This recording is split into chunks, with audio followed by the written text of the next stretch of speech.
everyone. We are back. This is Annette from NNO 360 here, Warm-Hearted Warrior Diva, with Mr. Josh Portillo. Hello. And the title of today's theme is Roots and Resilience, the Josh Portillo story.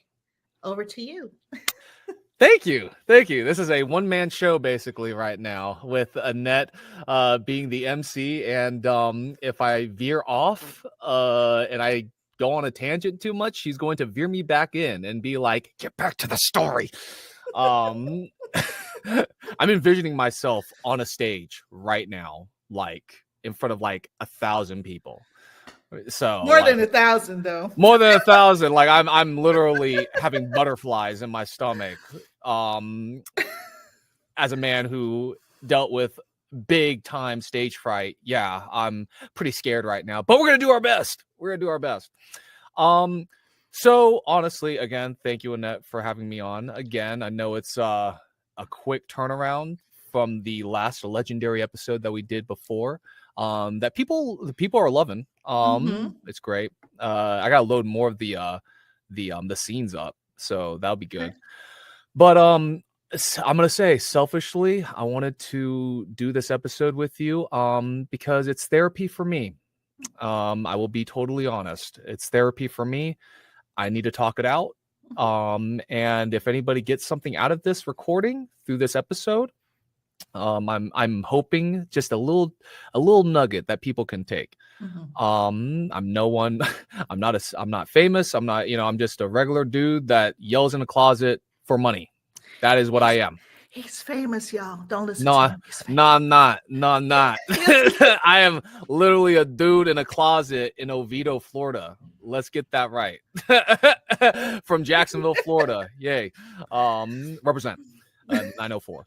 But yeah, so and I've told this story many times as therapy, honestly. But from recently what's been happening with me, it's taken another meaning, and that meaning is a more positive meaning.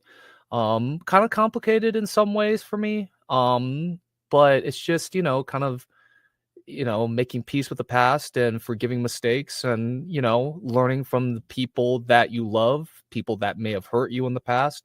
And I feel like it's something that anybody could really relate to. Like I said, I haven't been through anything super big, super like just, like you look at all these awesome other folk like Jocko Willink and David Goggins and, all these really these freaking amazing individuals. And I'm just a dude from Jacksonville that had to find his own way, like all my other friends, all my other peers.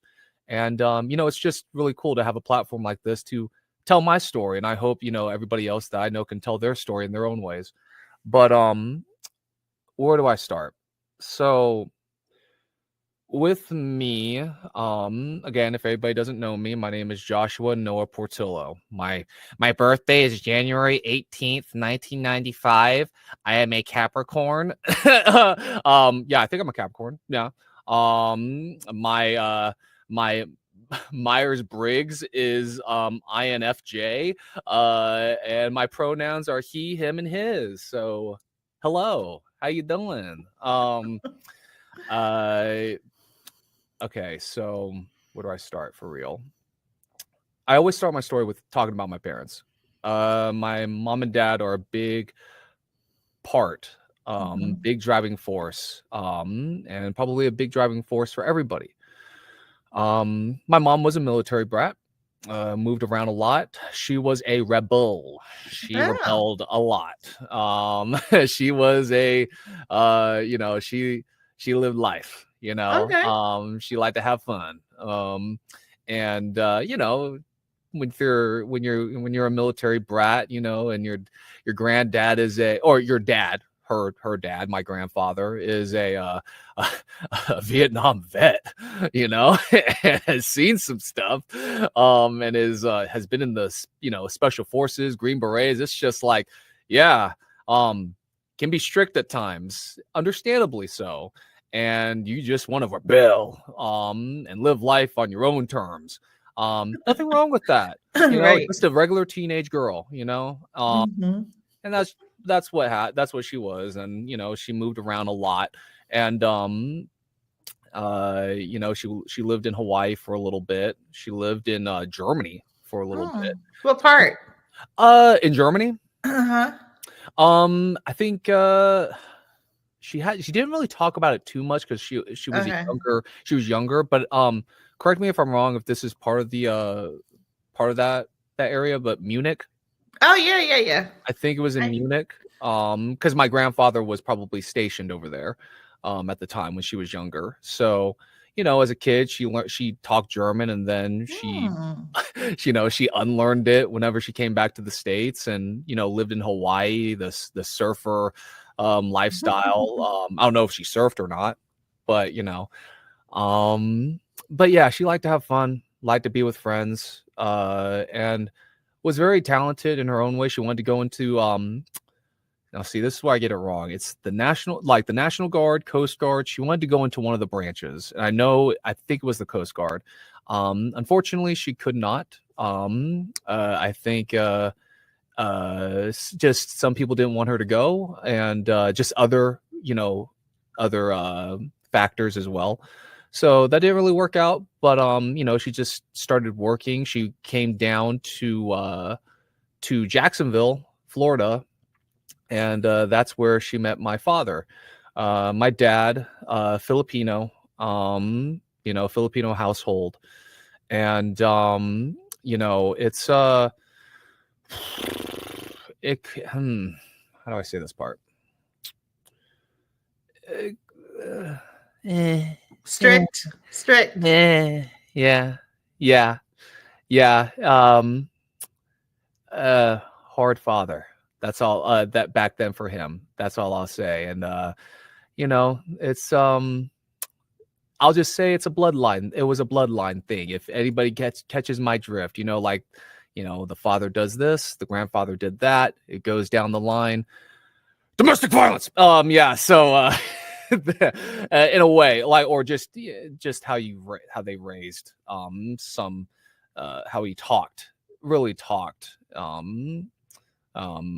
I've heard stories, and I'm not gonna say that I fully know everything, but I always said to myself, there is a reason why my father is the way he is, and it just didn't come from nowhere.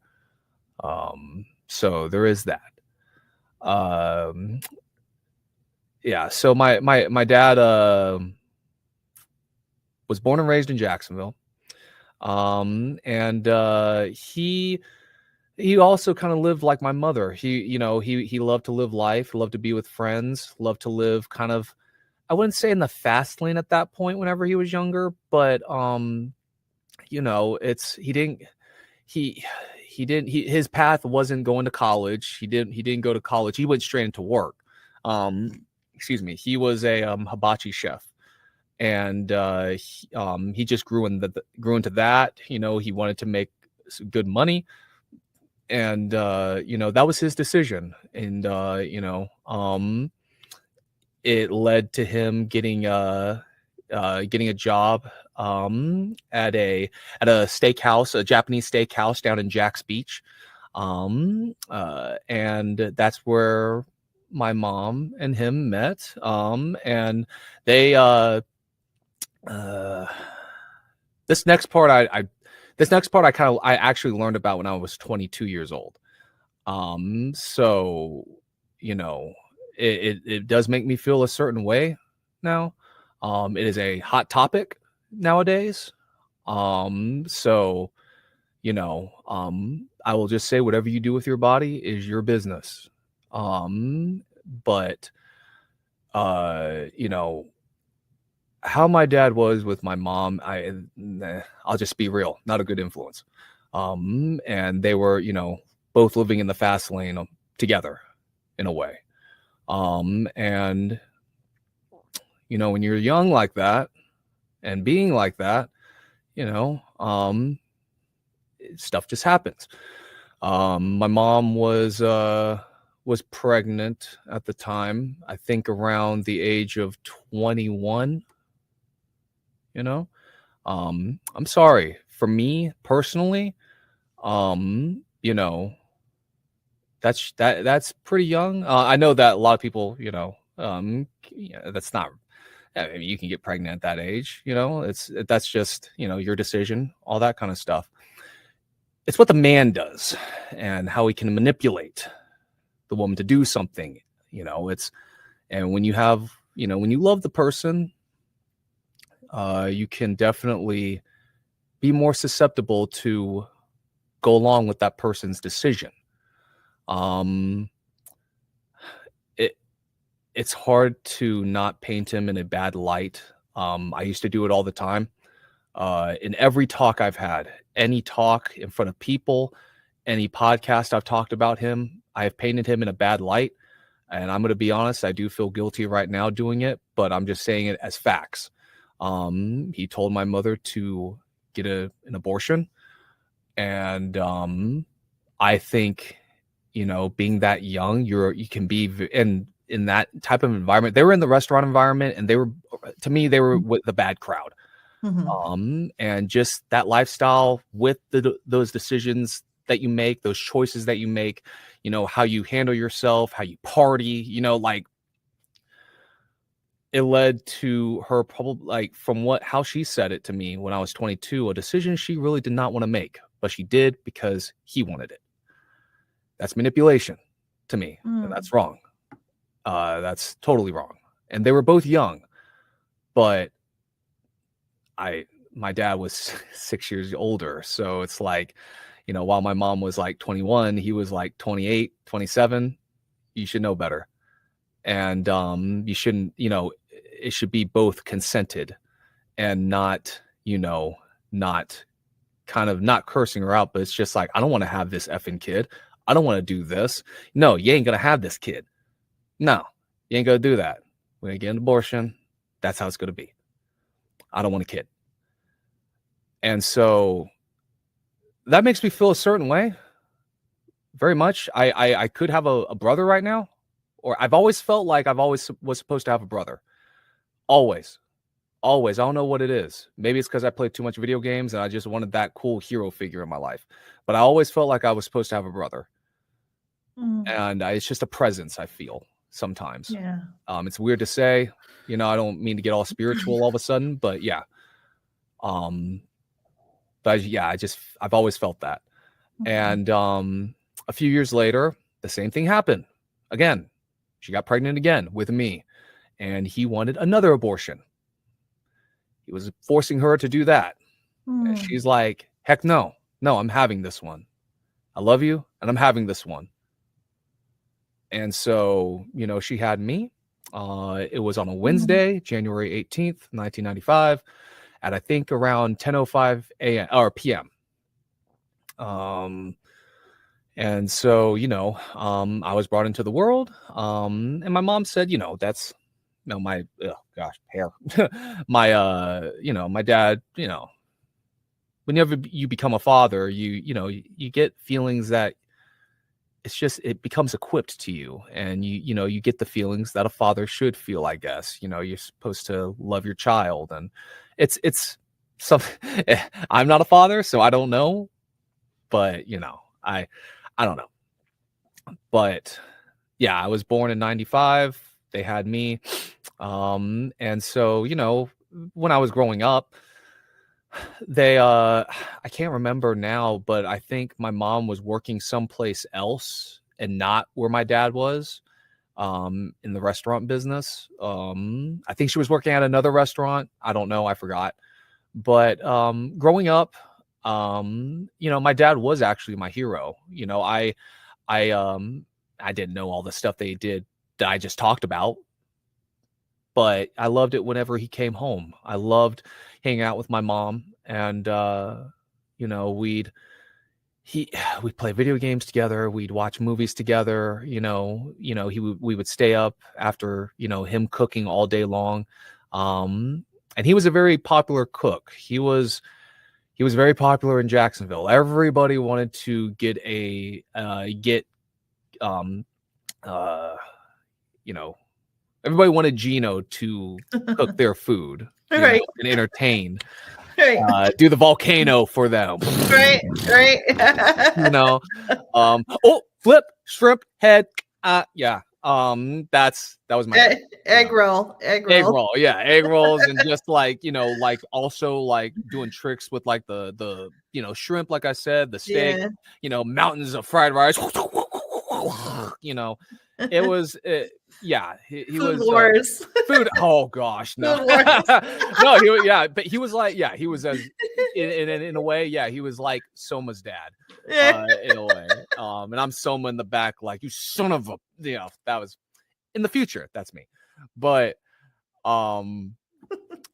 yeah, that was him. Like, he was very popular. He wasn't like world famous or anything, but he was grounded famous, as I would say, like street level famous, like being known in the world of, like, I don't know, if you're thinking on a scale of in like Marvel, like the ground level heroes like Daredevil and Iron Fist, Oh, and okay. famous on that level, if that makes any sense. Uh-huh. He cooked for Jaguar players, he cooked for some celebrities that came in. They had pictures all over that restaurant of different Wow. celebrities and people. Tim Tebow came in there one time. It was fun, apparently. So yeah. But yeah, growing up with him, it was fun at times. Being with my mom, she was a great mom. But this is what stuff takes a turn real quick. At 4 years old, at this point I did see some flashes of how there was something off. And even at 3 years old, I still remember my dad hitting me with a brush. Like I did something and he was like, stop it. My mom got really mad. And I did see flashes of that, especially when he yelled. When he yelled, it always scared me. It was like a bullet, like, ah! Like I can't really do it. It scared me when I was younger. And there was just one night in 1999. I was 4 years old. It was in March. How I know that, I'll get to that later on. But it was in March of 1999, and my dad had gotten into a fight at work. He was always a hothead, very emotionally charged, had a lot of stuff on his mind, and he didn't really know how to handle that. And he wasn't with the best crowd.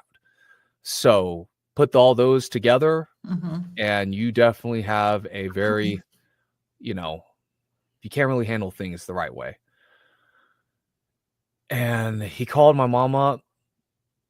It was a very eerie call from what she said years later. It was just very strange. He's like, I'm going to kill you when I get home. And, she hangs it up. I still remember the steak dinner, green beans and white rice that she made. And it was on this wooden table that we had. And we had fallen asleep. I was underneath my Lion King blanket that I had. And there was a Tasmanian devil, Taz pillow that we had that was green. I was laying with that. We were laying on the couch. It was at 3 a.m. He comes home, apparently. And, my mom is just in the kitchen, and like she looks at him like, whoa, what's going on? Why you look so mad? When my dad walked through that door, it was like looking at a totally different person. Totally different person, like a freaking demon took over him. Wow. And I'm talking in 1.1 seconds, haymaker, bam, right to the face. It screams. And I'm 4 years old. I don't know, excuse my language, I don't know what the hell is going on. Like, this is something, it's like you've been living like a freaking like comedy anime this whole time, and then all of a sudden it turns into Berserk. Like you're living the Eclipse. Yeah. That's crazy. It's like something like just came out of nowhere. And it's like a total shift in my short story, basically, at that point. And you know, and I still remember this one view in my head. And I'm 29 years old now. So when I was 4, I remember standing in the middle of the living room and the kitchen, and he was on top of her with a kitchen knife and just was about to, and Oh my it God. was like on top of her, like, and he was struggling too, man. Oh my God. Sweat, all that shit. Like, just, he was glistening in not a good way. He was struggling. It was adrenaline. Oh My wow. mom was holding him back, and I still remember to this day that my mom was looking back at me going, Josh, go to your room. Don't look. Go to your room. And what does my young mind or young self do? I watch the whole thing. I watch all of it. And at that point, Annette, I wanted to stop him. I wanted to do something, but I was powerless. I did not have anything. It's like being unequipped in a video game. Like you are unequipped. Like you have no weapons that you can go to, no support. And I just remember my heart beating so freaking fast at a rate. Looking back now, I could be a father and I'd be like, that kid is experiencing something, and his heart rate is at a rate that it should not effing be at right now. That is not good. And I watched them for a few minutes. Did not know what to do. I went and hid underneath my Lion King blanket, and it was just closing my eyes and just please let this nightmare end. Like, why is this happening? Wow. Why is this happening? Why do I feel so alone right now? And why is my mom getting beat up? Is she going to die? Is she going to get killed? Am I going to die? Am I going to get killed? Like, jeez. I was just watching Ed, Edd n Eddy a few freaking minutes ago. Are you serious?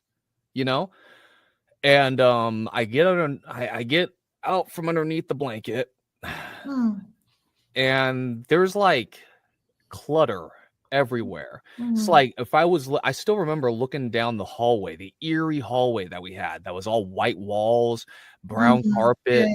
Yeah. And there was just like, I still remember a broken telephone, black telephone that we had, ripped up pictures, all that crap, toys that I had that was broken, that were broken now.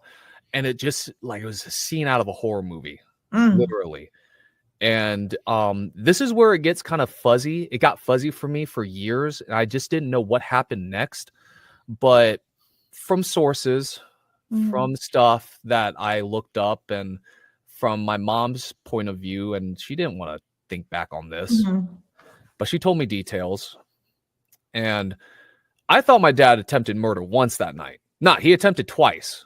Apparently, like I still remember him shooting a gun in my house at some points. He had a gun.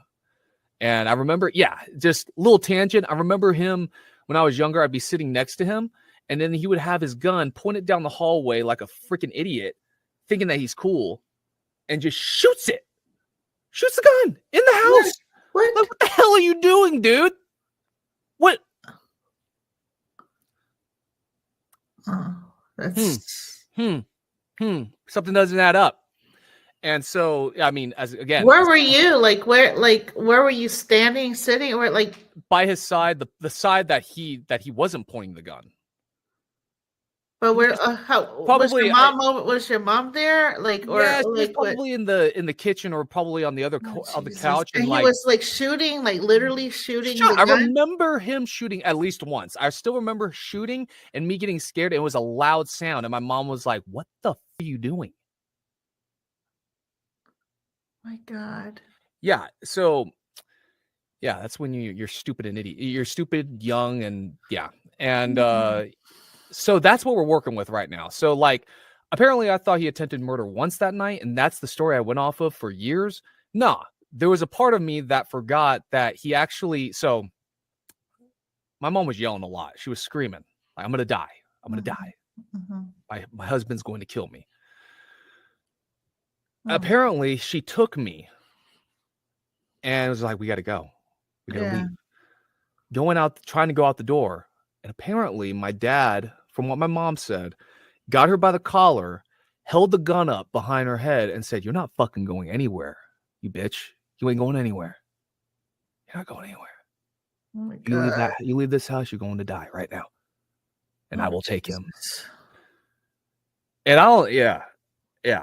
So there's that. And so how that night ended was apparently the neighbors that were next to us heard my mom basically saying bloody murder. They called the police, and right when my dad was doing that, holding her up with his stupid freaking gun, the police were there. Oh, wow. If there's a lot of like signs for me, and anybody who's listening to this, like I respect definitely what you believe, like religion wise. If you don't believe in God, if you do believe in God, personally, I believe in God. And that's nothing on anybody else. That's just my personal belief. If I needed signs, that was one sign because that was convenient timing. Yeah, they took him away. I remember him giving us this, and I'm going to curse a lot during this podcast because that's just how I'm going to express myself. I remember him giving us the ugly look too, going into the police car, just like this, like, "Oh, I'm going to get you two." I still remember that at 4 years old. I still remember that. And I didn't understand it at the end of the day because my mind, like, I didn't understand what was going on. I'm like, where are they taking my dad? I still remember them questioning my mother. I still remember us going to my godmother's house and her crying and everything. And then me going to the TV and watching an episode of Dexter's Lab. I remember all of that. Oh, wow. It was the episode of where Dee Dee was throwing newspapers and she was facing ninjas. I still freaking remember that. Wow. And yeah, my dad only got 2 days of jail for that. 2 days. And Well, I'll just have to say, when you're young and when you're in love, I'm not gonna hate on my mom on this podcast. I refuse to do that.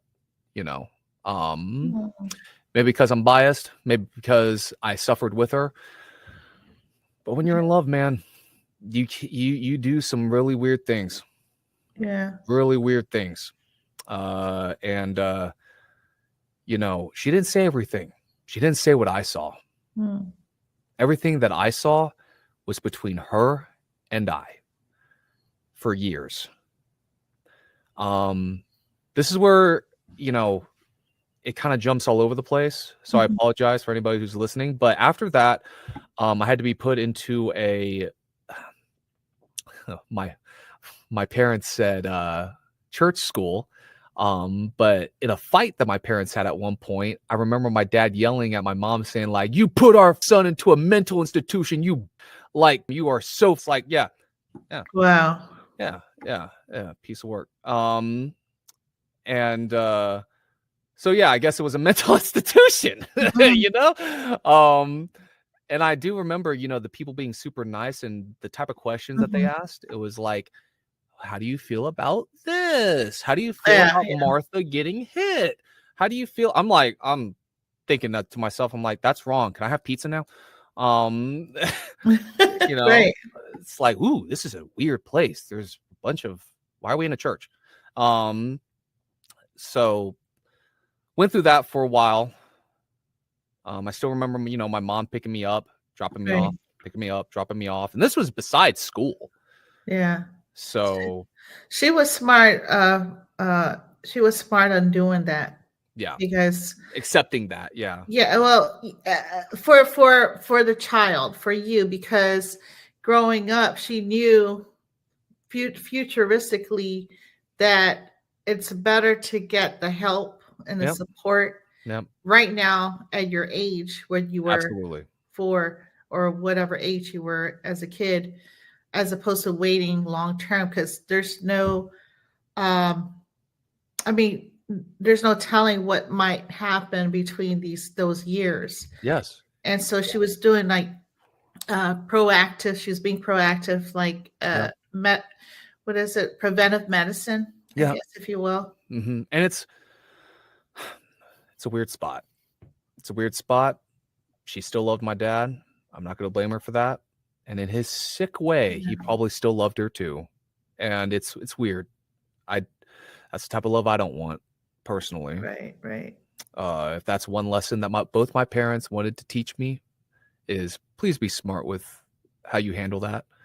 But going through life, it's a lot of stuff didn't really happen after that. I'll be real. It's just a lot of fights, a lot of just fights that stuck with me.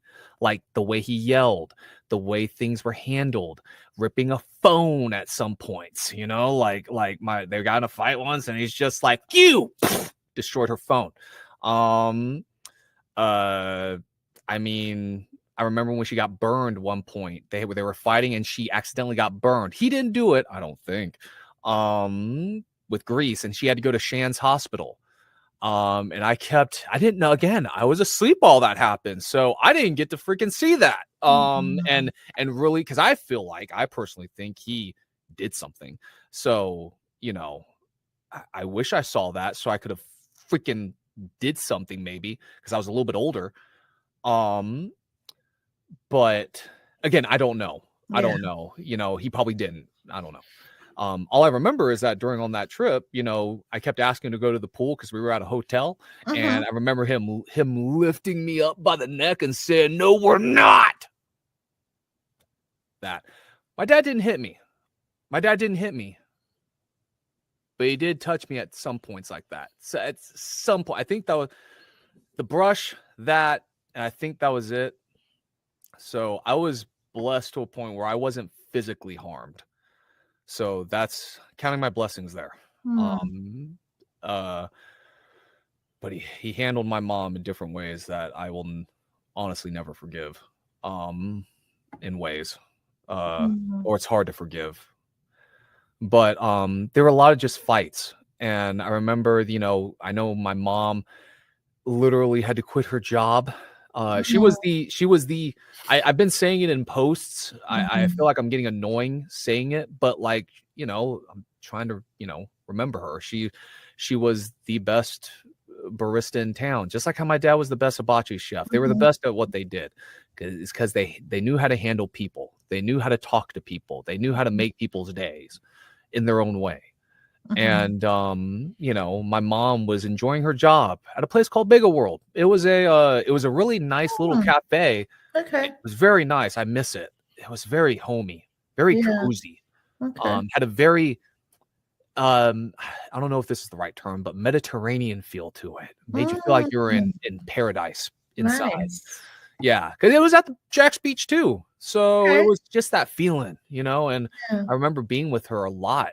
And my dad thought she was cheating on him, and I'm like, you idiot, are you serious? Even at that age, at 8 years old, I'm like, what are you? She is going out with she's married, you idiot. What do you mean? She quit that job because of him. Oh, wow. And she stayed at home. And her job basically was to pick him up from work late at night. I would go with her to keep her company. I would lay in the car with her at times because she didn't feel good. My mom was very sick, just sick, all the time. And I don't even care if I throw hate on them at this point. Hope they forgive me. But both his parents, my other grandparents, and him thought nothing was wrong ever with my mother. And I'm like, this is a sick woman. The f you mean? Okay. All right. Delusional. I got it. All right. Yeah. It was crazy. Seeing my mother suffer the way she did. And I saw it in the worst way. I saw it in the very slow way. And I got sick and tired of seeing it.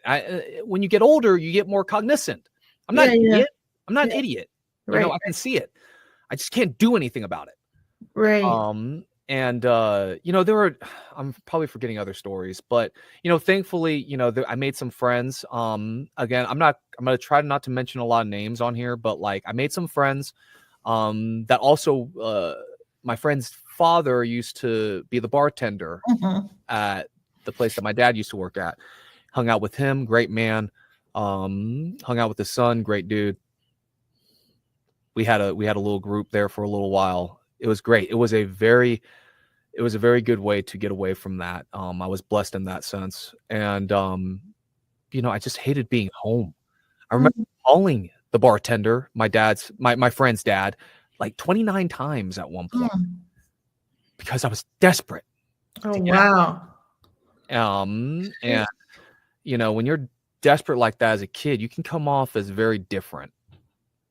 Yeah. If that makes any sense. And I knew it deep down. Fun. When I got older, I thought that was fun when I was younger. My parents are staying up. Yeah, I could stay up too. Yeah, I could play all the video games. Growing up was not the easiest. There was always something that felt off. I didn't really get along with kids. I didn't get in fights. I was just big. I was big a lot. I was bigger when I was younger. I was like tall. I was taller at times, but I was wide most times. Fat, big, not attractive. Damn. And it's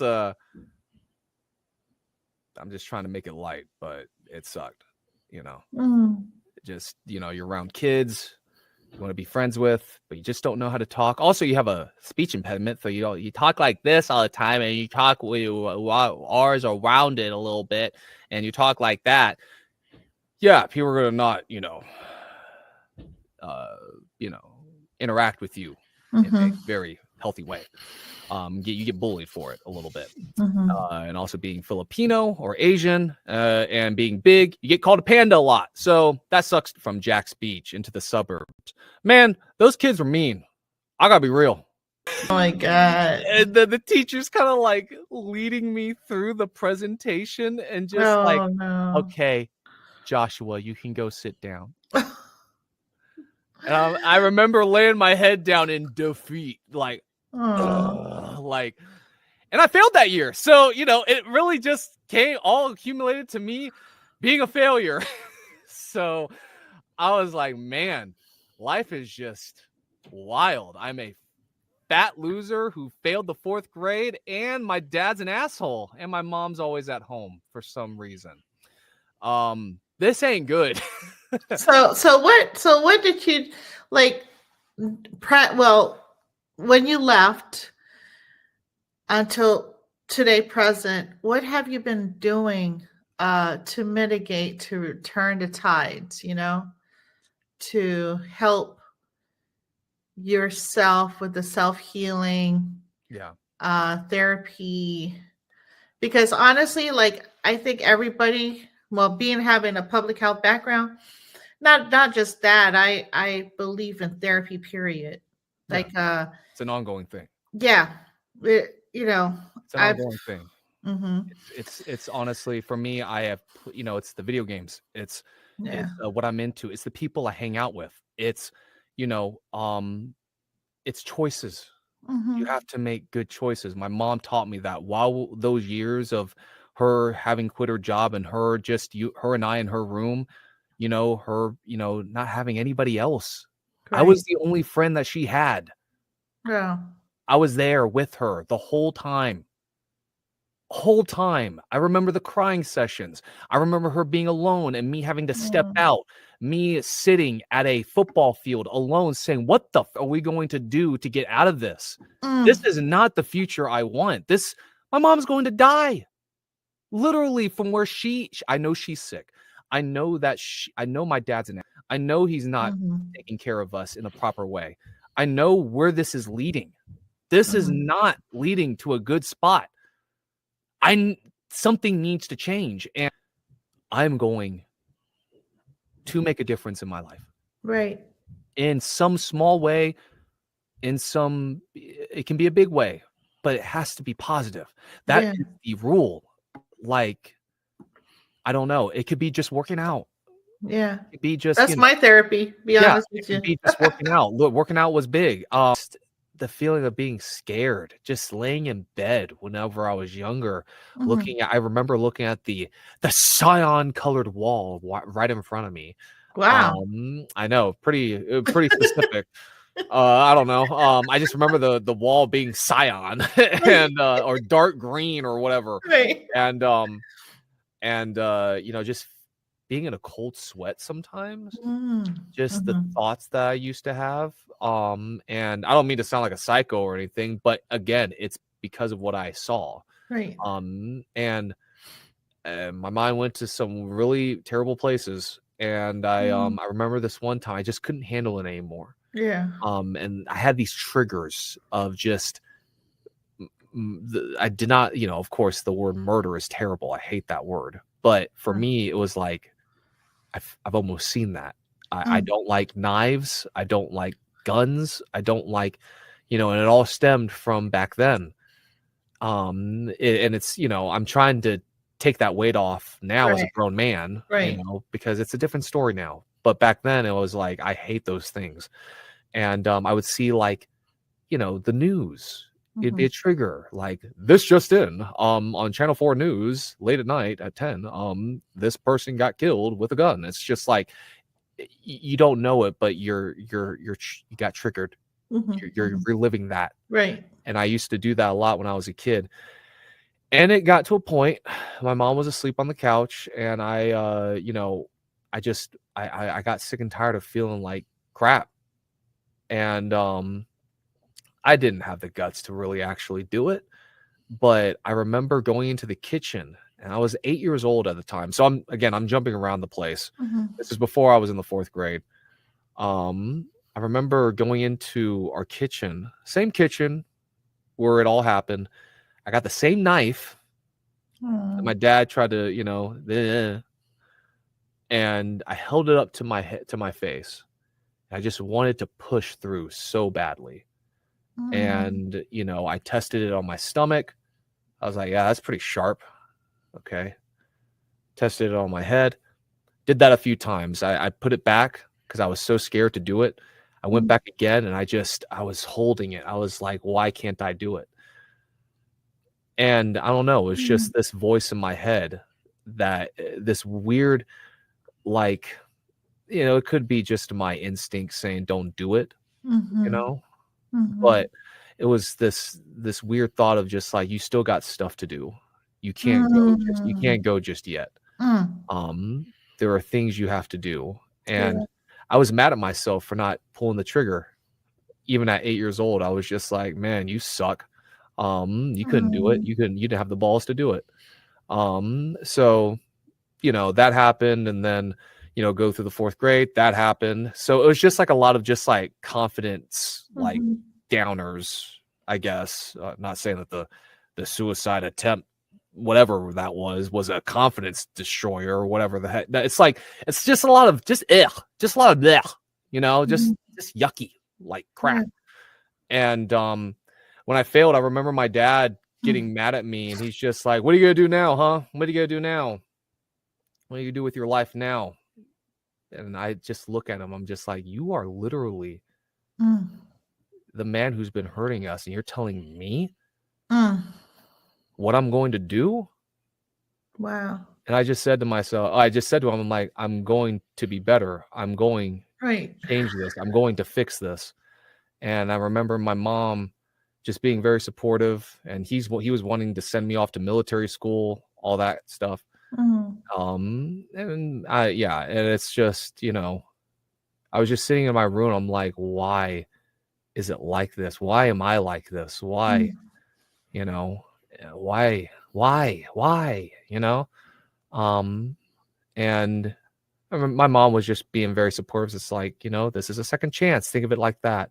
Mm. And you know, I always say to this day, I didn't give up that second chance, whatever that second chance was. Mm. And I guess, you know, fast forwarding again to when I'm a teenager now, like, you know, I got my grades in check, Mhm. you know, but my health was not in check. Mm. Um, the environment that we lived in really did, you know, my mom and I were eating crap all the time. She was him and her were drinking a lot. That was just the Mm. world that they lived in. My dad was high and mighty because he had just been voted as the best hibachi chef in Jacksonville, so he was on his high horse.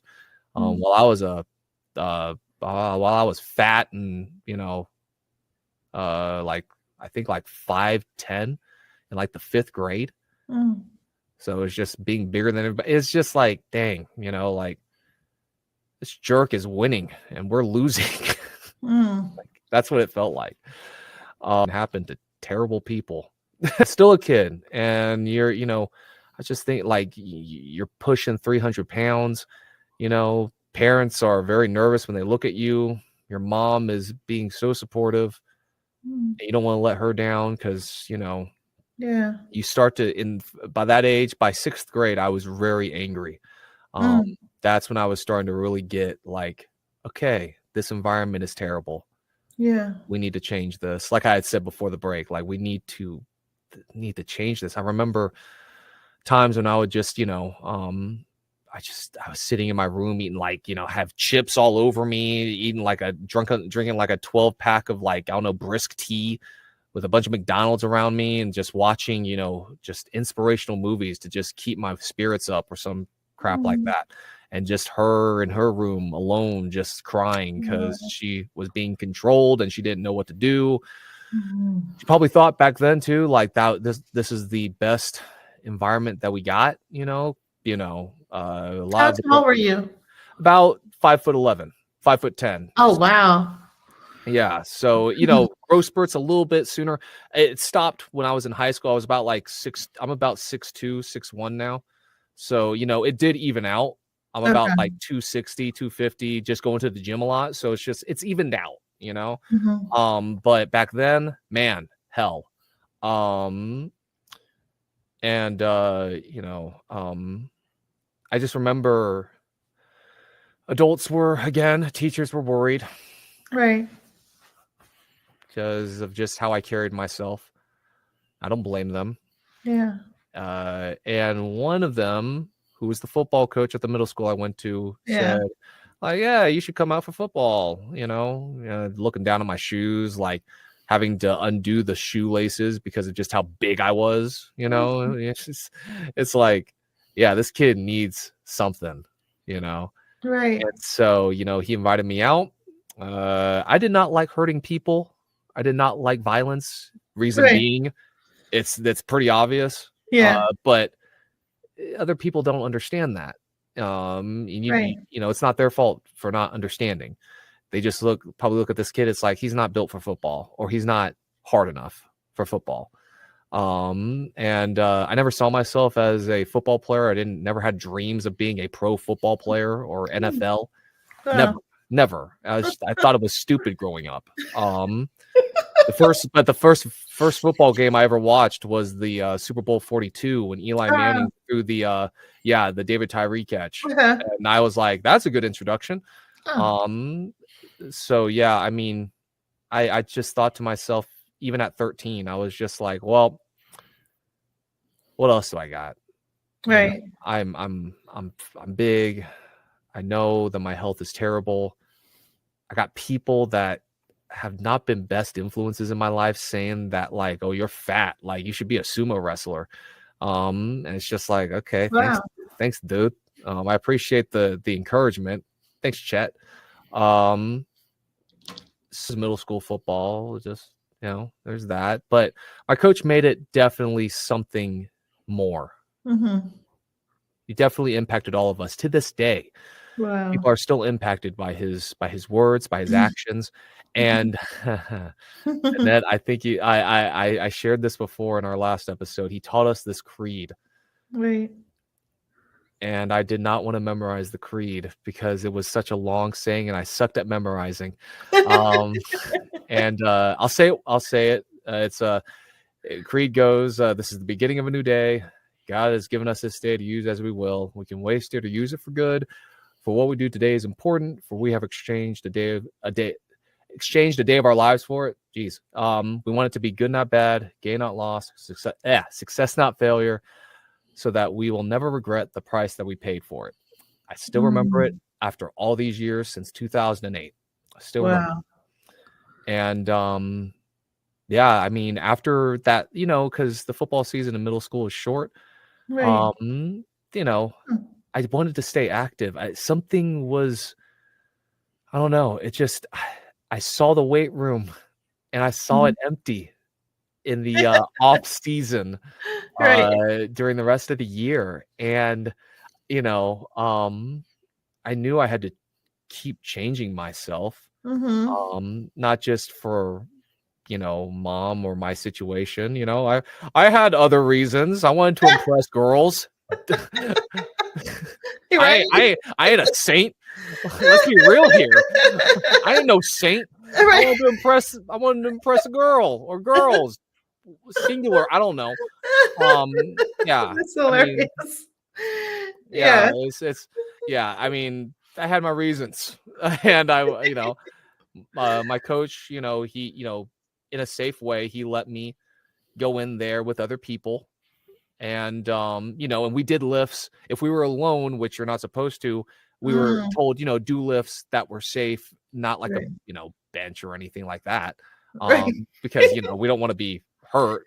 Like Right. but like machines, dumbbells, all that. When I was in 7th grade, Uh-huh. in 7 months, I remember I lost 145. It was, to Wait. me, it was incredible. 145 pounds in 7 months. And it wasn't like it was from diet, it was from consistent work 2-a-days. I mean, I know that some other people can drop weight fast. For Mhm. me, I had to work at it.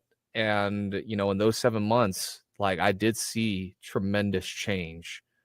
And it made me a believer that, that things can happen. You just have Yeah. to work for it.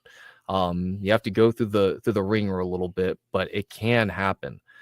And that got me to believe a little Wow, bit. that's a Like, lot.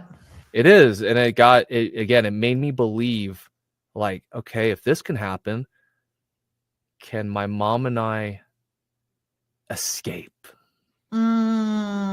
It's a very out there type of goal. To me, it was the word mythical, or just Yeah. like very distant and just, I don't know, magical to me. Right, right. It's like, am I capable of pulling something like that off? Like, Yeah. I'm not I did not have the best self-esteem growing up at all. Self-image, confidence, the way I talked, all that Mhm. stuff. I did not hold myself very highly in my head. But Mm, deep down, as I saw this change, I was like, right. what's something that's so much bigger than myself that I can Yeah. try to attempt? And I was like, I said this to myself, and again, excuse me for all the cursing, but I was like, I know what I want. There are 2 things right now I want in my life. Right. I want to save my mother and myself, and I want to get back at my dad and kick his ass and show him who's boss. That's Mm, what I want. After years of just the abuse, I'm mhm, like, I am so sick and tired of it. Like, mhm, mhm, it was almost like in my head, like my own little declaration of war. I was like, you want to play ball? We'll play ball. I'm not going to hit mm, you. I'm not going to hit you like you hit my mother. I am better than you in so many other freaking ways. I'm not going mm. to become you, but I will beat you and I will get her out. And that's how it's going to be. And you will lose. That's how it's going to be. I just need to find a way. You will not win this. And I said that Mm, in my head. And that became, because when I was younger, growing up in that environment and just getting, looking right, down on yourself all the time, you don't have a purpose. You don't right. have like a dream. Like, kids have dreams. They're supposed to dream. Yeah. They're supposed to, like, I want to be an astronaut. I want to be a firefighter. I want to be a police officer. I want to be an actor. I want to do all these things. For Mhm, me, I didn't feel like I could do all that because I was fat, or I had an abusive dad, or my mom's always sick. I want to take care of her, or I want, look at me. I don't feel like that. I don't feel confident about myself. But right. there was one thing after losing all that weight. I was like, there's one dream I want, and it's that. Mm, My mom and I will be safe. I will save her and myself, and I'm gonna take you down. And that was, again, like my own personal war that I had in my head. mhm. I am never I do not have the balls to be a soldier whatsoever. I am not built for that. I so much respect to the people that, you know, I'm not even plugging this in because thank you for your service again, Annette. But again, seriously, I literally yeah, I have so much respect for people that do that kind of stuff and that go into the military and serve and protect us. But you know, that's like for me, that was my own way of just like I'm going to protect the one I love Mm, in whatever way I can, and I will do it with my mind in my head. mhm, I had never looked at myself as the smartest guy, but I will find a way. mm, And I will mhm, get back at you for everything that you have done. mm, That was my mission in life. And I to make it to do it in style. I was like, screw going to your alma mater, to your high school. I'm going to go to a better high school just to make a statement. And there was this school, this private Christian uh-huh, school, college preparatory school down the road on Gervin Road in our city. And I was like, I went to go visit it because some of the old football players that were at my middle mhm. school actually went there and they were great Oh, wow. players. Okay. Linebacker, a wide receiver. They were great dudes. And Mhm. they were kicking butt over there too. Wow. Okay. And I just felt it was right. Something inside of me, my mom always taught me to follow your heart. And my heart, said that this was it. But I ain't the smartest, person in the world, and you have to pass a test to get in. So I was like, okay, time to study.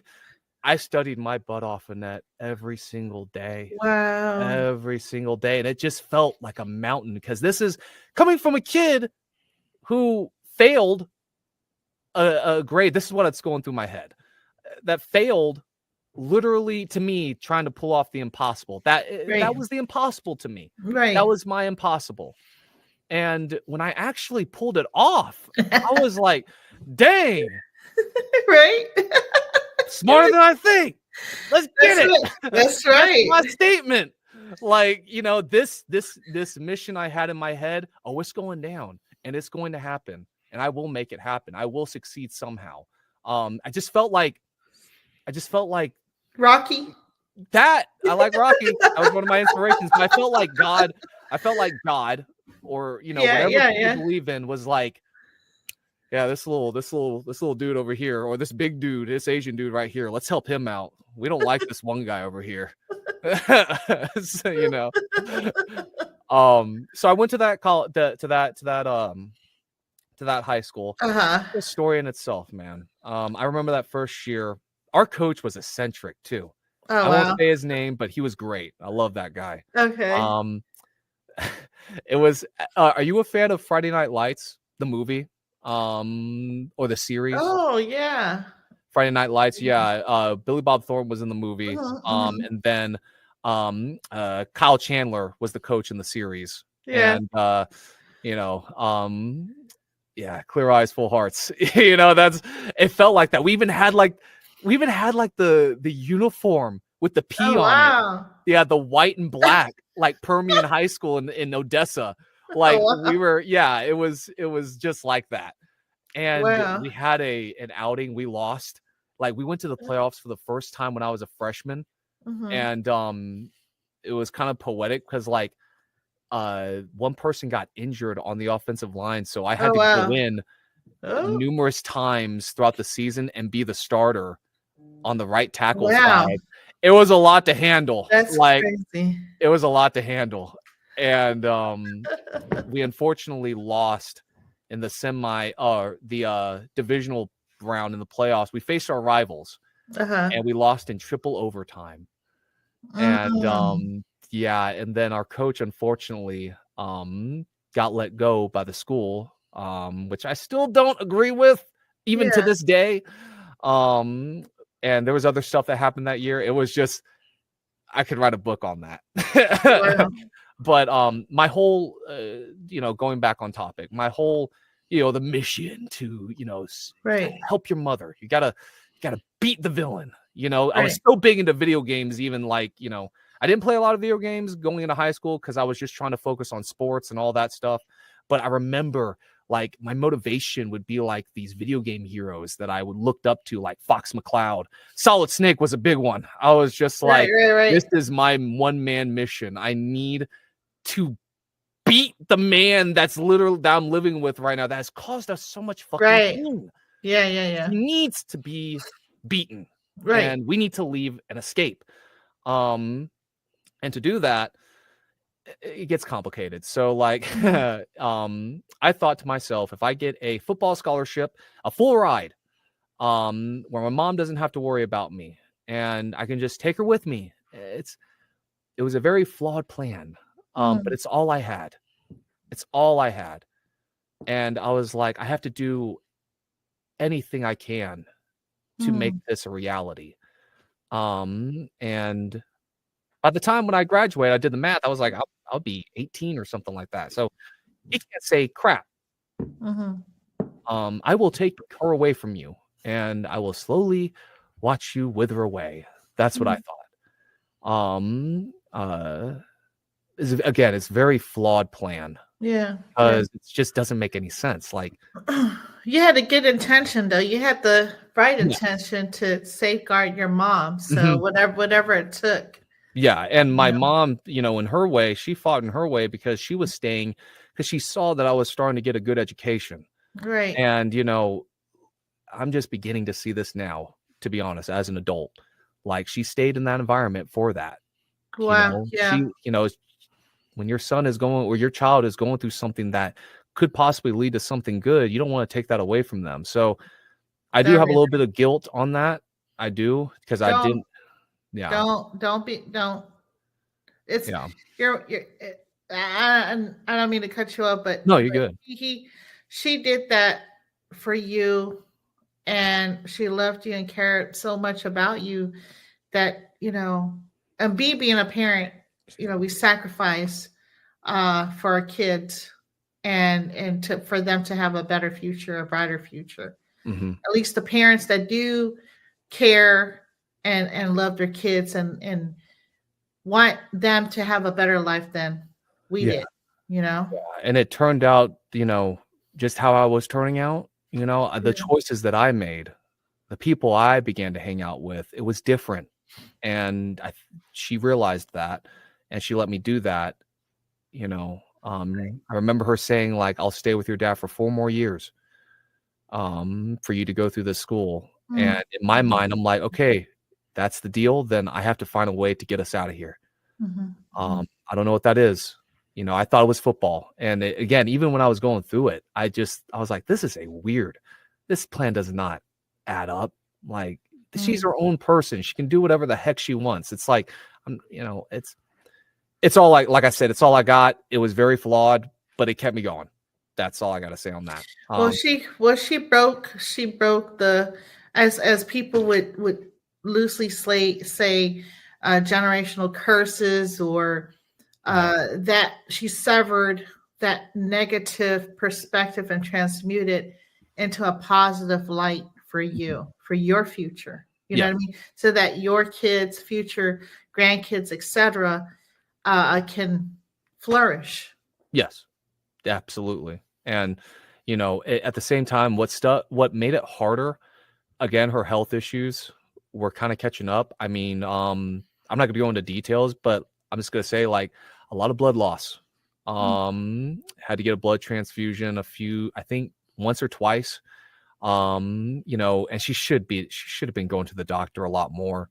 You know, I was on a scholarship that really, because we were very, very poor, and this is a very luxurious school, you know. So I was on a deal. If I get a D on a report card, I'm out. So I have to do better. I have to be better, the best that I've been in school. And I'm a street smart guy, not a academic guy. So, you know, tried my best. I wasn't the smartest, but I got through it. And there, you know, also again, with the health, like she had this benign tumor in her Mhm, mhm, stomach mhm. that grew over the years, and Oh, wow. it grew to like the size of a baby, Oh, literally. wow. Yeah, yeah. You can even ask my friends that. It's just it got big. Um, so it felt like I was on a timer. It really did. Mm. There were times she lost so much blood Oh, that I'd jeez. have to help her to the bathroom. And it felt like when I helped her out to the bathroom and then back, she said it felt like she had ran like half a marathon. Oh, jeez. And, you know, this is while you're not practicing the best healthy manners either. Mm. Because I mean it's depressing. It's hard. Yeah, People are yeah, human. And, yeah, I'm even gonna say that for my dad. I'm gonna put that yeah. on the record. It's people find their ways to handle things and yeah. But Mm. yeah, seeing that every day sucked. And she had her good days, she had her bad days, but overall the health started to just like you can see overall like it adding up. Right. Um Does and she then take the because did she go to the hospital and get like diagnosis, some type of screening, or nope, nope, nope. did It was she just you encouraged her to yeah, the she actually one time said for me to go with her to the hospital because she okay. didn't feel right and just, yeah, it was stuff like that. And I was just so scared, so Hmm. scared. Just seeing my mom like that, Yeah. and having your dad think that there's nothing wrong, you get confused. And Yeah. you get very confused. And again, it felt like I was on a timer. As the 4 Mm, years I was at that high school went on, I felt like more and more I was on a timer. mm, And by junior year, I was starting to stay with other people because my mhm, mom saw I was getting more and more angry again. And this time, I'm more cognizant. I'm mhm. more, of the age of I know what's right. I know what's wrong. This is wrong. My dad used to Right. oh, my bad. My dad and I used to get into shouting matches, and I was holding myself back. I'm like, it's like the rule I made myself with like that Batman made with himself, like rule no killing. And I said, Mm, no hitting. I'm not gonna mm. be like you. No, I'm not going no, I'm not gonna hit you back and just Right. be like you. No, I don't want Right. my blood. Sorry. That's the yeah, it was like a Batman rule. And yeah, I started staying with a lot of people during my junior year. And then going into my senior year, that's when things really got serious. Mhm. By that point, I had torn both my ACLs. ACL tear is a very serious thing in football. Yeah. It's a year-long recovery. Maybe Mhm. 6 months if you're very focused. And there are people that have played with this in the NFL. That's crazy. Yeah. In the Yeah. NFL, Mike Vick did it. I know maybe probably some other people. I'm not going to say names. I say Mike Vick because he's gone on record saying that. Mm, Um, mhm. while he was with like the Eagles, but It's uh, crazy. there were other football players too that I can't think of that played with MCL tears, bad tears on like the elbows. Right. You know. Right. But for me, I was a lineman, a nose guard, Yeah. and I'm not in the NFL. I'm in high school, dang it. And like I was like, okay, so this goal I had, this this ragtag goal I had of getting a full ride scholarship, I don't think it's gonna happen. So I went to my coaches during my senior year before it started, and I was like, both my ACLs are torn. I'm getting a little scared. Can we do something about this? What we're gonna do? And when you're an 18-year-old, you're very and you're desperate Mhm. for something positive to happen in your personal life. You're very. It's like I mean, I hate to make this comparison, but it's like what my dad did with my mom whenever she was younger. I don't want the child. Colleges will look at you. Keep playing. I will never put if I was a coach, I'd never put a kid through that. I'll Mm. never do that. I've learned. I will never put a kid who has 2 torn bad injuries, unrepaired, by the way, to keep playing and to persuade him that colleges will still look at you. Excuse my language, but I'm a 29 years old now. I've said that numerous times during this podcast. That's fucked up It for a is. kid. Yeah. So why? So your dad spoke to the coach and said, Nope. No, none of my parents did. It was only me. It's only me. I didn't really talk to my mom about it. She kind of knew. She knew I was injured, mm-hmm. but I knew deep down, like, this is all I got. This is all I Oh, got. so you can help me understand. Yeah. You found out that you had the tear, Yep. right?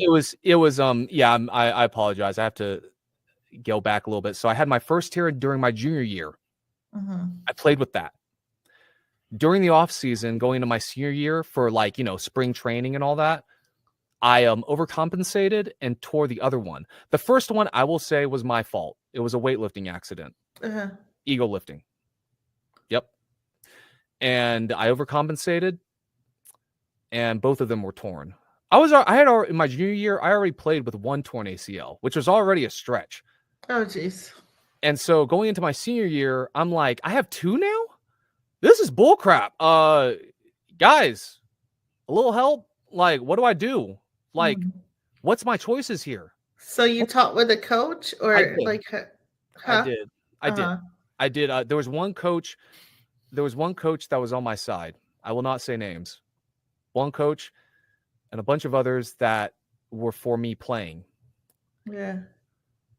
I understand that we need jobs. I get it. Because some of those guys that agreed for me to play, I still, they were good men. Mm-hmm. Some of them. But I do question now. As a guy who can be a father now, I question that, Mm-hmm. And so, yeah, during that senior year, I did play with those 2 torn ACLs. And it just felt like a testament. Like to me, like, wherever you can go to get into that mental space to keep positive, it's just like, this is a test.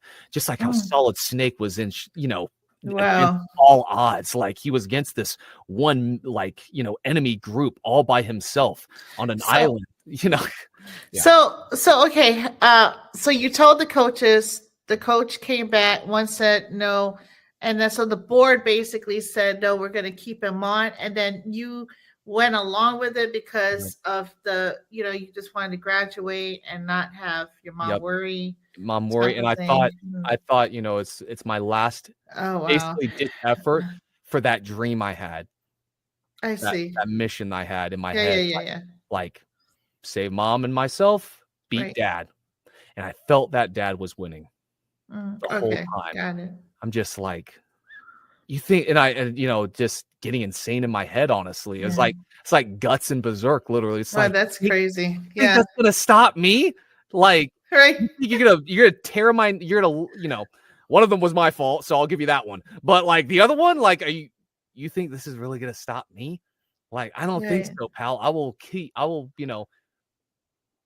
if I have to go onto the field, even if it's not my choice, and even if I'm scared that I might lose my legs or like get arthritis by the age of 25, and I went through that season, that was hell. Yeah. That hurt, man. I remember like numerous times players had to like help me up and be like, all right, Jess, come on. We can do it. Come on. Because I was just like, my knees hurt. Oh, geez. Did you at least get any like, I guess chiropractic service? Oh yeah, Neat, like shot. I mean, some football players they get the the steroid, which I'm not really Oh into no, the whole no. med- We did not get that treatment. I that was shot. just You know what I'm talking about? yeah, no, we like what I That's had was crazy. just, therapy, trying to make the Okay. muscles around it stronger. Yep. Cryotherapy, Just any warm way. heat. Yep. A cold Gotcha. tub, hot Kobe. tub, Hmm. stretching all the time, Yeah. doing what you can. And it was Mhm. rough, man. I mean, So, yeah. oh, sorry. No, you're good. I was gonna say, so after high school, you finished that stint, you went to college, and Yeah. the mission. I don't want to steal your thunder, so I'm gonna let you. No. I mean, it's a good leeway. Thank you. Thank you very much. So I needed to find another way. The mission was basically a failure in my head because I didn't get a Mhm. football scholarship. I failed my mom. That's what I Okay. thought. And these are where my friends come in. I Okay. feel like my story was all gray and all that, but when they came in, it added color. Okay. Different characters basically in a TV, like in an anime, coming in. And I had joked with my with the chorale teacher that I'll join chorale after helping out with the musical in my junior year. Uh-huh. I was the guy that helped push a castle. Oh wow. They did Beauty and the Beast, Uh-huh. so I helped push the castle and raise the prince up. I was big. Oh wow. And so I joked with her that I would Mhm. join. I was like, yeah, that ain't gonna happen. But my mom raised me to be a Yeah. decent dude. So I was like, ah, crap, I gotta sign up for it. So I signed up for it. And yeah, long story short, I made the good friends that I made in there, the good little handful. I've been friends with them ever since. Wow. I live with one of them, and then the other one I live with right now, I was actually friends with through football. So I've known him for 15 Wow. years. So yeah, 10 to 15 years I've had these friends, and there is a reason why. Mhm. Um, you know, I went through chorale my senior year, went through a bunch of funny stories. It Mhm. put a lot of color in my life because these different experiences, people's Right. sense of humor, how they react to things. It's like, man, I looked at Right. that as depressing. That's a joke. Okay. It again brought color. Mhm. And soon, I couldn't hide it anymore. I couldn't hide my struggle that I was going through at home Mhm. because my mom she was sick. And I began hanging out Wow. with this crowd, began hanging out. She's like my second mother. That's what I call her. Mhm. My second mother. I began to stay at her house with Mhm. with her kids I went to school with. Right. And it just couldn't be a secret anymore, really. And it got known, and began to become open about, yeah, my mother is suffering right now. My dad is literally a bane in my existence. Mhm. He's the reason why she's hurting right now. And I have literally been brought to my knees to please say help. And I Oh. hated saying help. I hated asking for help. Mhm. Mhm. I was like, I just need it. I need help. Right. And so, we can stay here all day long talking about the details, but long story short, we went through that year. I graduated. It was fun. It was climactic. It was great. And my friends helped me get her out. Mm. And and she kind of like after all these years of loving him, she kind of, made the last did the last bit of work and, finally got up the courage to kind of say what she really felt after all these years. Mm. And just, I don't want to be with you anymore. And I've learned how hard that is to say. Um, and again, I won't say all the details because it's a lot of small little details. But I remember about after a year and me kind of well into college, Mhm. the one friend who helped me out a lot within that group, Mhm. and myself and her, we saw her off on a Greyhound bus,